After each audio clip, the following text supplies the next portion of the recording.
In DeSoto County, Mississippi, where church life and Friday night football shape reputations and define respect, coming from a well-known sports family opens doors fast. People trust you quicker, praise you louder, and assume you're solid before you even speak. But small towns have long memories and even longer secrets. For years, everyone believed they knew Lindsey Whiteside. They didn't. Lindsey Whiteside was seen as the full package, a former college basketball player who became an assistant coach and youth pastor. Parents trusted her with their kids, students admired her, and church members saw her as a role model with strong values.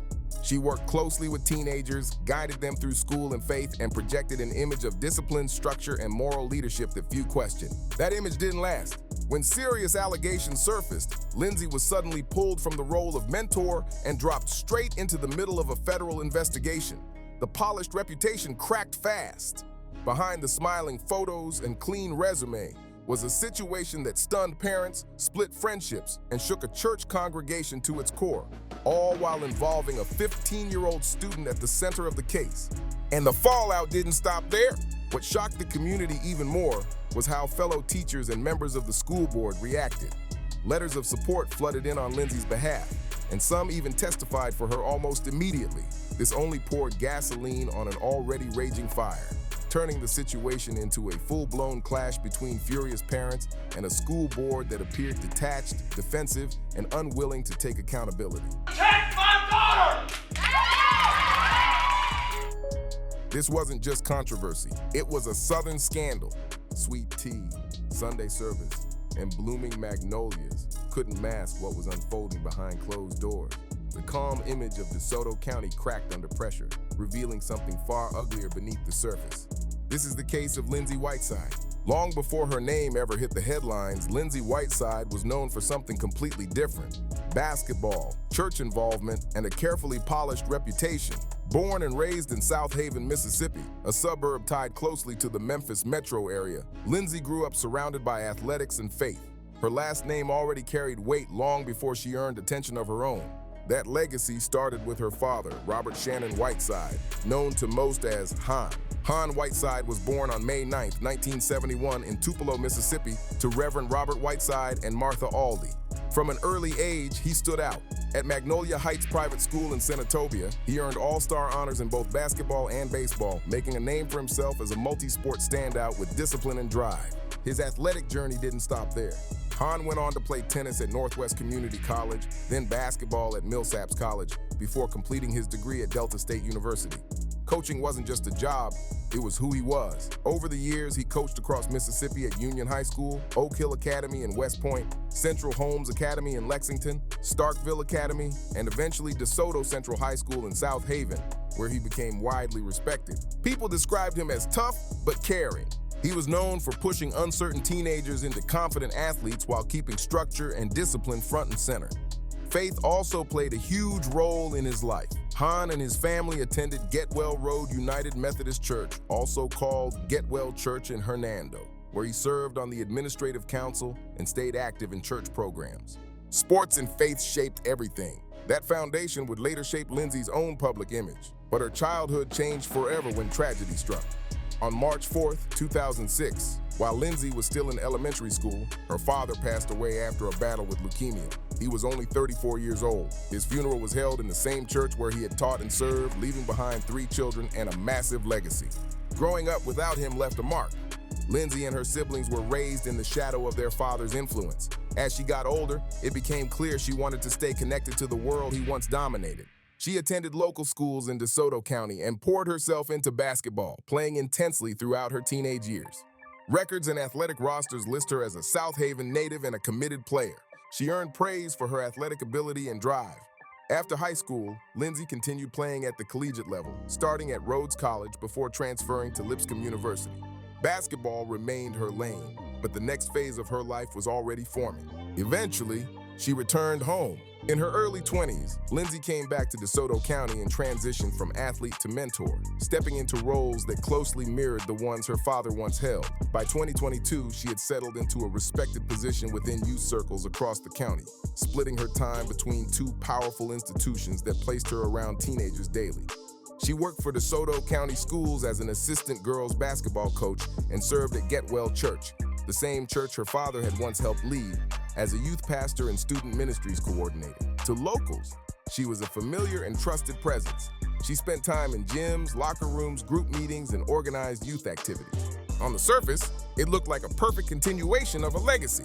But those same roles also placed Lindsey in close, consistent contact with students who didn't just see her as a coach or church leader, but as an adult they could talk to, trust, and confide in. Her work involved planning events, leading small groups, traveling on retreats and mission trips, and managing youth ministry communications, all while maintaining an image that few ever questioned. While coaching kept Lindsey embedded in daily practices, games, and private conversations with student athletes, her combined roles placed her in a dangerous position of influence. She wasn't just a coach, she was also a teacher and a spiritual guide. Those layers of trust would soon blur, crossing from professional responsibility into behavior investigators later described as predatory. But at the time, to parents watching from the outside, Lindsey seemed like the perfect fit. She appeared young enough to relate to teenagers and old enough to be responsible. She was raised in the same community, known by name, and remembered as the daughter of a respected coach whose death still weighed heavy on older families. There were no public red flags attached to Lindsey Whiteside. No past controversies, no warnings. Nothing in her background suggested danger. She stayed clear of public drama and carefully protected her image. But beneath that polished surface, investigators later argued that the boundaries between her personal involvement and professional duties slowly disappeared.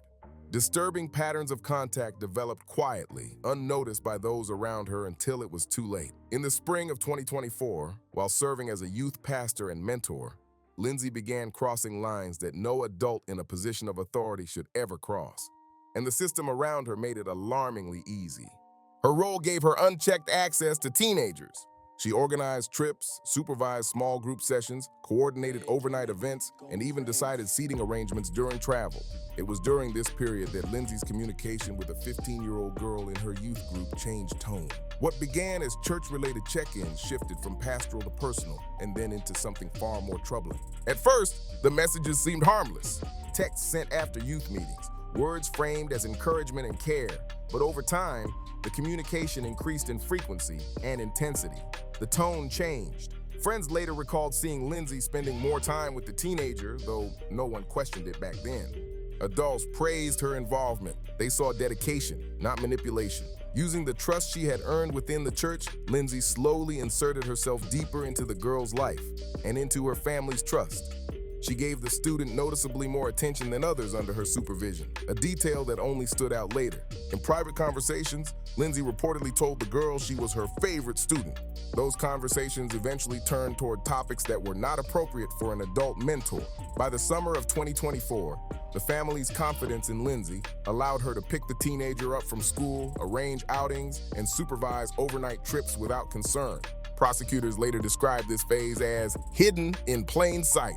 According to federal records, it was during this same period that Lindsey transported the minor across state lines, a key factor that would later support a federal indictment. Authorities allege that the inappropriate conduct occurred multiple times over a 6-month span after the victim had turned 16.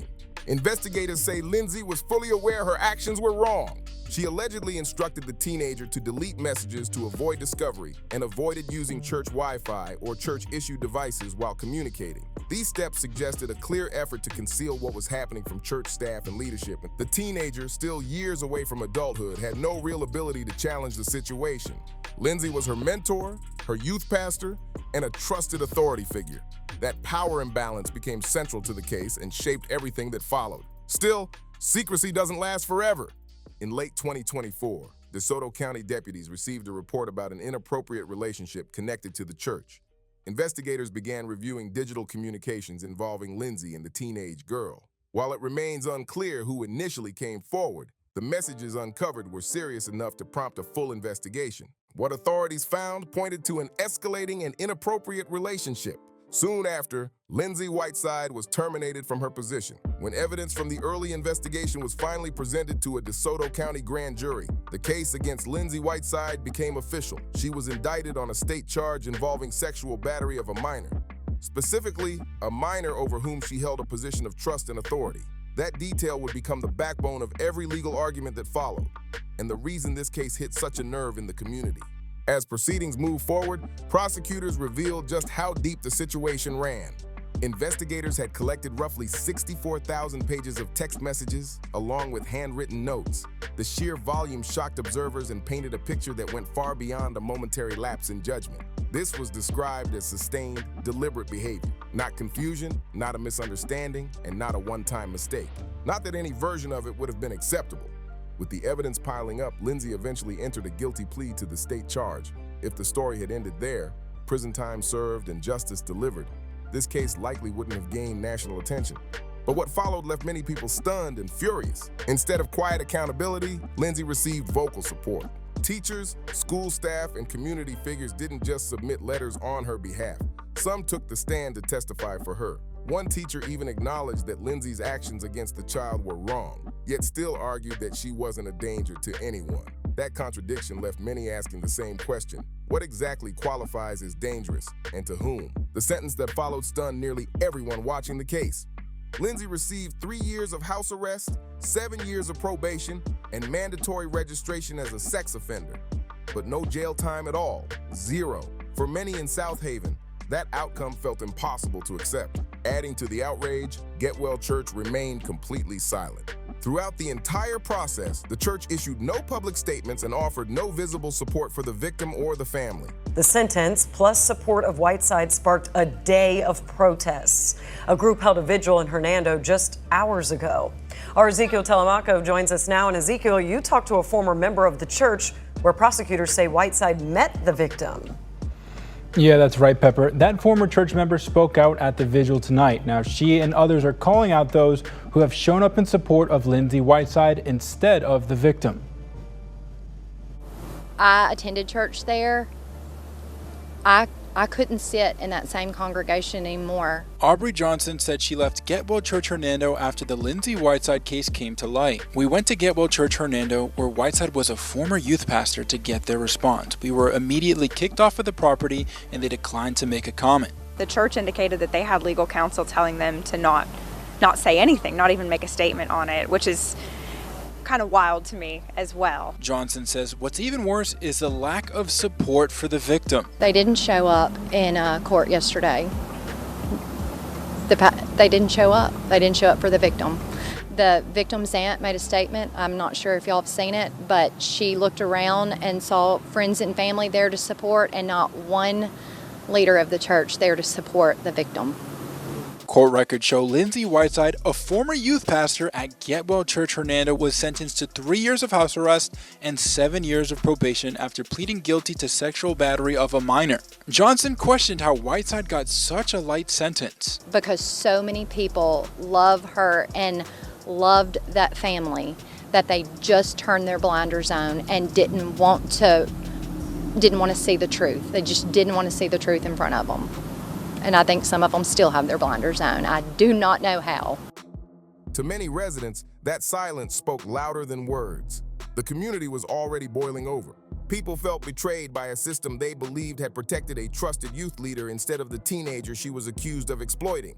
But when it became public that 49 letters of support had been submitted at sentencing, the anger exploded. Those letters came from teachers, school employees, church members, and acquaintances, many describing Lindsey as a mentor, a positive influence, and a role model. Some later admitted they didn't know the full story. Several supporters would eventually say they relied solely on Lindsey's version of events. After sentencing, at least 2 of them contacted the district attorney's office to formally recant their letters, claiming Lindsey misled them and pressured them into helping her. Another DeSoto County Schools employee on the hot seat for supporting convicted sex offender Lindsey Whiteside. This time, good evening. I'm Stephanie Skurlock. Greg is off tonight. Ashley Ford, a teacher at Lewisburg Intermediate School, is taking a leave of absence today. This comes as protesters are demanding the removal of school board member Michelle Henley, who wrote a letter of support for Whiteside. WREG's Mike Suriani has details on this breaking development. I want you to know that I'm sorry that I deceived you. On the same day Lindsey Whiteside pleaded guilty to sexual battery of a minor, Lewisburg Intermediate School teacher Ashley Ford testified in support of the former youth minister. She's not going to hurt anybody. It's not going to happen again. I do not condemn what she did. However, she's not a threat to anyone. in this community. Ford telling the court she and Whiteside were very close and she didn't believe Whiteside was a criminal. Now, a week later, it's been announced Ashley Ford is taking a leave of absence, but no reason was given. An email to parents from the principal at Lewisburg Intermediate stated in part, quote, "At this time, we wanted to ensure you were aware that Mrs. Ford will be out for an undetermined amount of time beginning Monday, October 20th, end quote. The email went on to say a certified substitute would be instructing Ford's class for the time being. That's a small battle. The victory is her resignation. And I'm not going to stop until she resigns. Aubrey Johnson outraged over what Whiteside admitted to, and angry educators like Ashley Ford supported her. The parents with children in her class, they want her to resign. They don't trust her with their children, as they shouldn't. I wouldn't trust her with mine. The announcement of Ford's leave of absence comes as protesters call for the removal of Michelle Henley from the DeSoto County School Board. Henley, who wrote a letter of support for Whiteside, declined Friday to voluntarily step down from her position.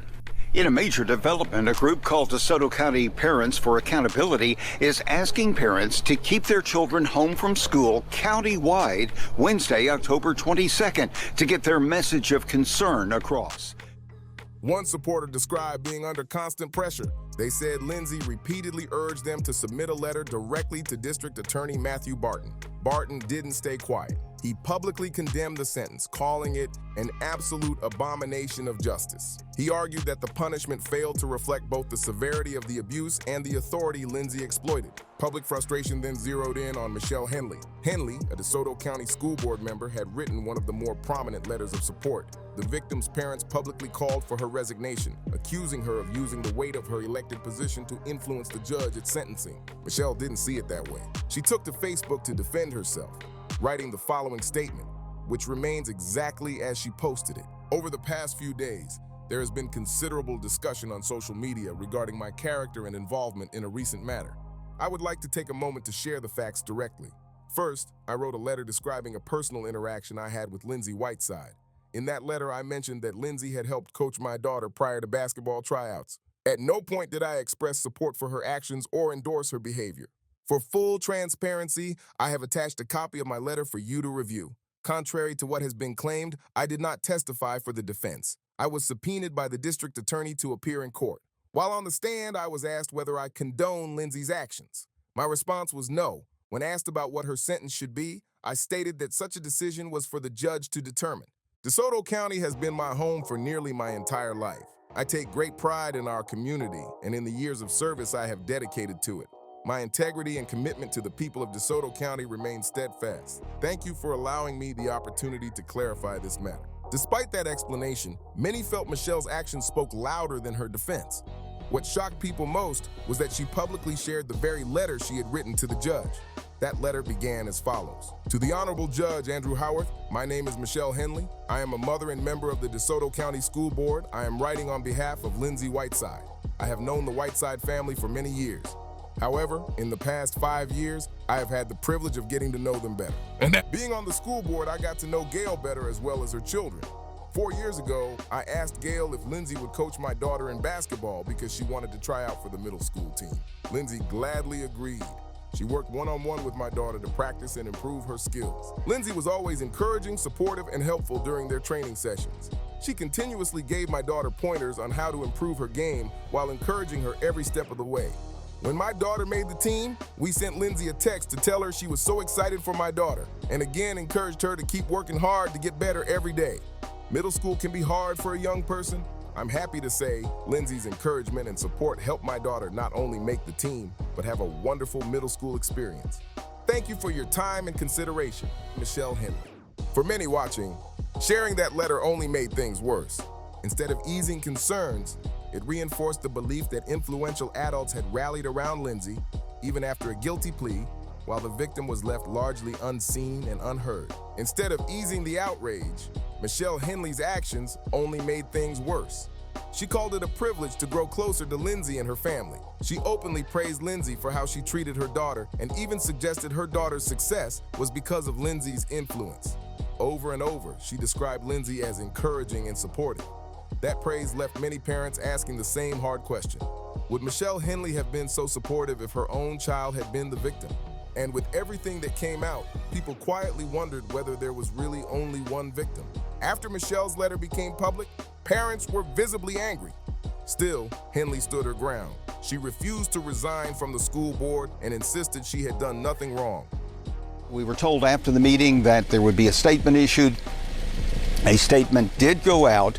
We received it just a short time ago. I'm sure we have it on our website right now, so you can read the whole thing. I'm just going to read a portion of a portion. I want to hit the first paragraph, which speaks, I think, to the heart of the matter. Let me read this now. It went out to students, parents, staff, and stakeholders of DeSoto County schools. On Tuesday, members of the DeSoto County Board of Education were made aware of a letter of support by one of the board members.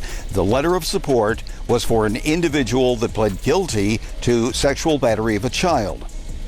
For the sake of DeSoto County schools, it was our hope that the board member, speaking of Michelle Henley, would resign voluntarily and allow healing to begin.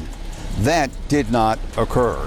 So that was the outcome of this meeting this afternoon, and the letter went on to say that we assure you that we are actively addressing the challenges that have now come up. We'll continue to support our superintendent, and we will all remain committed to students, families, staff, and stakeholders. And this letter that went out was signed by 4 of the board members, and of course Michelle Henley's name is not among that number there. So it's interesting to see what happens next, as again, this was a meeting to address a potential litigation matter. Does that mean that we're about to go into some sort of legal situation now that could involve the courts over whether or not Miss Henley will maintain her seat?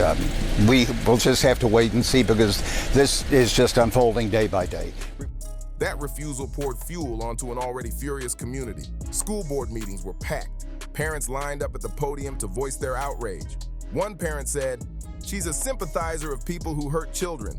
I don't know why, because I have people in my family I sympathize with." Then came the line that froze the room. But when we're talking about children, Michelle, you pick what's right for children, not what's right for the adult. You showed us where your judgment is. You need to go. The victim's grandmother, Pam Pegram, tells me her family has gone through it all over the last year. However, she says her granddaughter continues to move forward. She is incredibly strong. She was clear when she testified. She exhibited so much strength. I mean, she is resilient. We are so proud of her. This is how Pam Pegram describes her granddaughter's journey through a horrific ordeal. Lindsey Whiteside was sentenced to 3 years of house arrest after being convicted of sexual battery of a minor during her tenure as a youth pastor in Hernando. That victim was Pegram's granddaughter. This is hard as hell. Can I just tell you, this is incredibly difficult. This is painful. There is suffering. So because she is strong does not mean she does not weep. Because she stands firm does not mean she falls apart. And so even though if you see her and she's smiling or she looks like she's strong today, well, yesterday she was in a puddle of tears. Protect my daughter! Emotions were high during Thursday's DeSoto County School Board meeting. Parents and community members demanding Michelle Henley, a board member, step down. According to District Attorney Matthew Barton, Henley wrote a letter in court this week showing support for Lindsey Whiteside. Here's the breach of trust, Mississippi House Bill 817. It is consistent with general Mississippi removal statutes. Licensed social worker Brittany Benson believes the school board has more than enough proof to call for Henley's resignation. I hope that I tied their hands with some legally tied their hands by bringing to their attention that Ms. Henley's actions have violated House bills and several Mississippi codes, also as well as her ethics that she completely abandoned. The district superintendent says he plans to privately meet with Pegram about how to move forward. For now, the school board does not plan to take action against Henley. We were not involved in the trial or anything of that nature. But then we've been dealing with the aftermath of it. I mean, do they think it's okay at 15? Do they think it's okay at 13? Do they think it's okay at 8? Like, where do they draw the line? Then the victim's stepfather, Tyler Littlejohn, stepped forward. He listened as Michelle Henley repeated that she never intended to defend Lindsey. For him, that explanation wasn't just weak, it was infuriating. He addressed her directly, saying, "You said you don't condone what she did, but you sat by her side. You wrote that letter to soften the judge's heart, to give mercy to a person who committed a sex crime." His words didn't stop there. "I cannot trust your judgment. You blindly did a favor because your daughter benefited from her. You wrote a letter for someone charged with serious crimes without doing your research. You didn't ask questions, you just said yes." Others echoed that sentiment, accusing Henley of valuing a personal connection over student safety. The pressure finally caused a shift. Michelle Henley was removed as board chair, though she still refused to resign completely. The controversy exposed deep divides across DeSoto County. Some argued that Lindsey's original sentence reflected a disturbing double standard, that women in authority who commit serious crimes are often viewed as less threatening. Stereotypes softened the response, but the state sentence turned out to be only the beginning. Welcome to the Megyn Kelly Show. A nationwide uproar is erupting over Megyn Kelly's controversial remarks suggesting that Jeffrey Epstein wasn't really a pedophile. He was into the barely legal type. Like, he liked 15-year-old girls. And I realize this is disgusting. I'm definitely not trying to make an excuse for this. I'm just giving you facts. That he wasn't into, like, 8-year-olds. The backlash is fierce. Hashtag I was 15 is now trending on social media, with some posting photos of themselves at that age. After the plea hearing, federal authorities stepped in. Lindsey Whiteside was indicted by a federal grand jury on far more serious charges, including transporting a minor across state lines, coercion, and enticement of a minor. According to unsealed federal documents, the conduct spanned from May 14th to November 5th, 2024. It included at least one trip from Tennessee into Mississippi, transforming what might have remained a state-level case into a federal one. If convicted, Lindsey faces a mandatory minimum of 10 years and up to life in prison, followed by years of supervised release. When Lindsey appeared in federal court, the contrast was striking. She arrived in handcuffs but was initially released under strict bond conditions. The judge ordered 24-hour home incarceration, no contact with minors, and restricted her movements to the front yard of her mother's home. But that decision didn't last. Federal prosecutors appealed, arguing she posed an ongoing risk and that the release order underestimated the seriousness of the allegations. The judge ultimately agreed. The bond was revoked, and Lindsey was taken into federal custody by U.S. Marshals, where she remains while awaiting trial. Through all of this, the silence was deafening. The church said nothing, the school system offered little accountability, and parents were left asking the same question: who is actually protecting the children? Parents can only be with their kids so many hours in a day. This case became a brutal reminder of how trust can be broken inside the very institutions meant to keep young people safe. It exposed uncomfortable truths about loyalty, denial, and the lengths some will go to defend the familiar. It also forced a larger conversation. When someone looks respectable, successful, or well-connected, why are people so quick to defend them? Why do some narratives minimize harm by suggesting certain lines aren't that bad? And why does the burden so often fall on victims and families to fight for accountability? As Lindsey Whiteside sits in federal custody, DeSoto County continues to wrestle with the aftermath. For families, this case has been a painful wake-up call about oversight, vigilance, and who we trust with our children. For the victim and her family, it remains a deeply personal reality they must continue to live with. As of today, Lindsey Whiteside is awaiting trial. Her federal case is scheduled to begin in February 2026, a proceeding that could determine whether she spends years or decades behind bars. This has been the case of Lindsey Whiteside. If this story mattered to you, make sure to like, comment, share, and subscribe for more deep dives into cases that demand accountability. We'll see you on the next one.